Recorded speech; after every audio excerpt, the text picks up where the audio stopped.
के समक्ष शनिवार की कहानी प्रस्तुत कर रही हूँ। आइए शुरू करते हैं। बोलो शनि महाराज की जय। एक बार एक राजा था। उसने अपने राज्य में घोषणा कर रखी थी कि दूर दूर से जो सौदागर बाजार में माल बेचने आए, अगर उनका माल नहीं बिकेगा तो राजा उसे स्वयं खरीद लेगा। यह घोषणा सुनकर सौदागर प्रसन्न हो गए। जब भी किसी सौदागर का माल नहीं बिकता तो राजा के आदमी उसे उचित मूल्य देकर सारा सामान खरीद लेते थे। एक दिन एक लोहार लोहे की शनिदेव की मूर्ति बनाकर लाया, परंतु शनिदेव की मूर्ति का कोई भी खरीदार नहीं आया।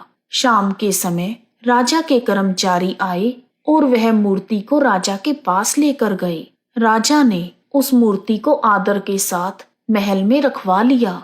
शनिदेव के घर में आने से सभी देवी देवता राजा से नाराज हो गए। रात के अंधेरे में राजा ने एक तेजस्वी स्त्री को अपने घर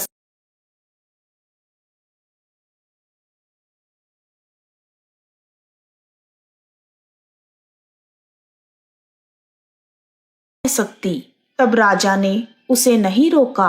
कुछ समय बाद राजा ने एक देव पुरुष को घर से जाते देखा और उससे पूछा, आप कौन हैं? तब वह देव पुरुष बोला, मैं वैभव हूँ। मैं सदा लक्ष्मी के साथ रहता हूँ। जब लक्ष्मी ही नहीं तो मैं यहाँ कैसे रह सकता हूँ? राजा ने उसे भी नहीं रोका, वह भी चला गया। इसी प्रकार धीरे धीरे धर्म, धैर्य, क्षमा आदि सभी गुण एक एक करके चले गए।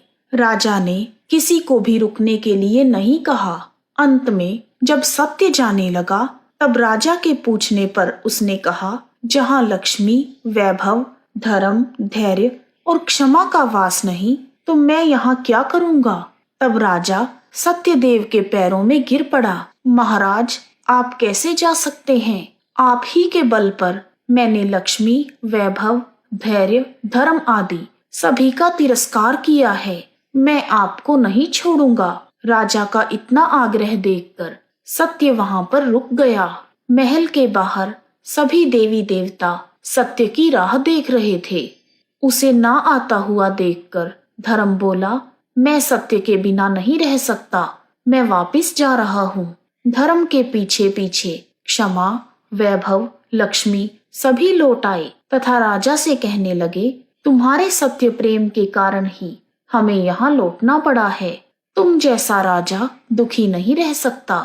सत्य प्रेम के कारण लक्ष्मी तथा शनि एक साथ रहने लगे। बोलो सत्य भगवान की जय। हे प्रभु, जैसे आपने राजा पर कृपा की वैसे ही सब पर करना। कहानी अधूरी हो तो पूरी करना, पूरी हो तो मान करना। बोलो शनि महाराज की जय।